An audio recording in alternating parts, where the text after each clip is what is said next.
Greetings, this is Darth Vader, and you know what this is, so let's get right into it. I pretty much skipped all of the Disney films that came out, especially the sequel trilogy. To be honest with you, I'm in the Star Wars franchise, and even I didn't watch this shit, because basically it's not true. The way I feel watching the Disney films would be the way you feel watching a deep fake. Something that contains elements of reality, elements of the truth, but is nothing but mere fiction. Knights of the Old Republic 1 is easily S tier. It was basically Skyrim before Skyrim. It had a lot of good decision-based mechanics and allowed you to explore the lore of the Jedi before they became the assholes that you see in the prequel trilogy. Likewise, Knights of the Old Republic 2 goes lower in the S tier simply because although it has interesting dynamics, for example, Krea's mythology around what it is to be a Sith and a Jedi, and her belief that the Jedi were too arrogant and blind for their own good, which, by the way, is a thought I shared, which is why I chopped them up and chopped down their younglings, but that's beside the point. The fact is, it has a lot of interesting moral dilemmas.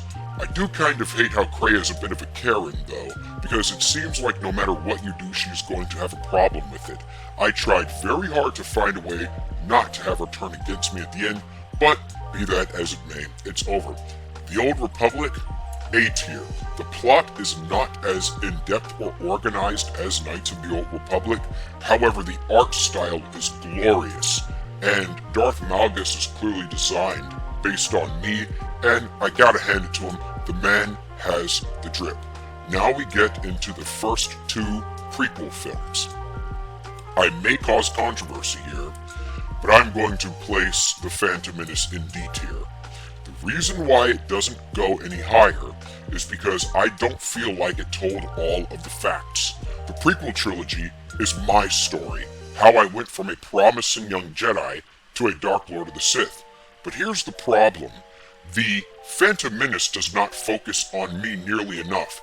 It wastes precious time on politics that no one cares about. Here's what the film should have been. The beginning of the film should have been my life as a slave on Tatooine, showing the hardships that shaped me into the brutal butcher I became.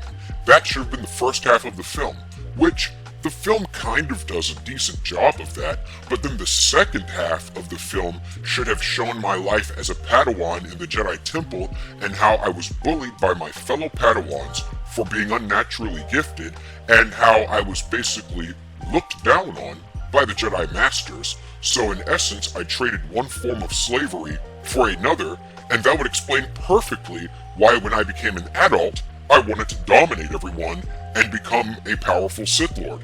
That would have been more compelling storytelling instead of wasting time on Jar Jar Binks, Chancellor Valorum, and Senator Palpatine. So this should have been more my story and less the story of the Republic, because the Republic was merely the backdrop for the Skywalker narrative.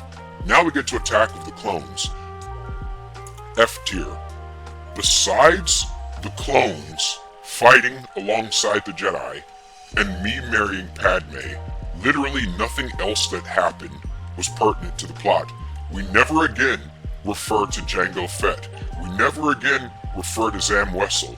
We never again refer to most of the plot points. Honestly, this film could have been 15-minute DLC. Big waste of time. The reason why The Phantom Menace goes above it is because the music in Phantom Menace was epic. Now I know what some of you are saying, but Vader, in Attack of the Clones, Yoda fought and that was cool. I personally laughed at it. I thought it was funny. The idea of a sociopathic goblin frogman just leaping around a Count Dracula I thought was pretty funny. I did not think it was cool because Yoda did not win. He simply let him escape. So the first time Yoda duels, he loses from a tactical standpoint. I don't get why people think Yoda is so awesome. He lost against Dooku because Dooku got away, and he lost against Sidious because he had to crawl through the sewers like a rat while Sidious was looking for him. Yoda has yet to win a single significant lightsaber duel, so that's why Attack of the Clones goes in F tier. I have to put this at the top of S tier. The 2003 Genndy Tartakovsky cartoon Clone Wars from Cartoon Network. Watch it. This thing is amazing. Did you see my fight with Asajj Ventress? I kicked her ass. And that did a better job of showing my anger overcome me and show me falling into the dark side than all of Attack of the Clones did. That should be what you watch first and foremost. It did a much better job. And then did you see General Grievous just destroying clone troopers? It was sick. That was by far the best and most intimidating version of General Grievous. Revenge of the Sith, I'm on the fence. This goes in D tier. It was embarrassing them showing me getting burnt to a crisp on Mustafar. If they had taken that out, it would have gone on C tier. Again, too much politics in this film as well. It should have just been my interactions with Palpatine juxtaposed to my interactions with the Jedi. Do you remember when I came to Yoda about my fears in my dreams of Padme dying in childbirth, and he, like the sociopath he is, told me to be happy when people die, to let them go? There should have been more interactions like that in the film, showing just how twisted the Jedi are, juxtaposed to how Palpatine was offering me power and freedom. That would have been more convincing. Instead, what do we get? One conversation with Yoda, and then we get the conversation about Darth Plagueis the Wise. And we pretty much skip all of the stuff in between. So, I give it a D tier because it did not tell all of the facts. Now we have the CGI Clone Wars, which is admittedly a Disney product, but it's alright. I like the fight sequences, and I feel as though this starts to show my frustration with the Jedi again, and I'm going to put this in there as well, the Dave Filoni version. Actually, the Dave Filoni version is actually pretty good, especially when it shows how Palpatine just uses people and throws them away. Do you remember what he did to Maul? I actually enjoyed watching Darth Maul form the Black Sun and form his sub-empire underneath the Republic's noses. That was very good storytelling, showing the craftiness of the dark side. So solid B tier. You know what's coming next. The Force Unleashed video games are easily in A tier. Who doesn't want to spam Force Lightning and throw their lightsabers at clones? Meanwhile, by contrast, what is this? Knockoff Force Awakens, where you're just running around as Cal Kestis, fearing the Sith and the Empire? F tier. Why are you running around like a scared little mouse? This is basically what you would have been in Force Awakens if you sucked. That's why I put it down in F tier. Now, anybody who puts Battlefront and Battlefront 2 in anything less than A tier is probably smoking a lot of death sticks. That's all I have to say about that. Play them for yourself. You love running around as a stormtrooper with different types of weapons. You even get to play as me. That's automatically enough to put it bare minimum in A tier. But I digress. Rebels was actually excellent. I very much enjoyed the story arc between Kanan and Ezra. In a way, it mirrors the story arc between Obi-Wan and myself, where you have a more experienced Jedi trying to teach his Padawan and trying to help that Padawan resist the dark side that grows within him. And then did you see the ending when Ezra confronted Thrawn and they both got teleported into oblivion?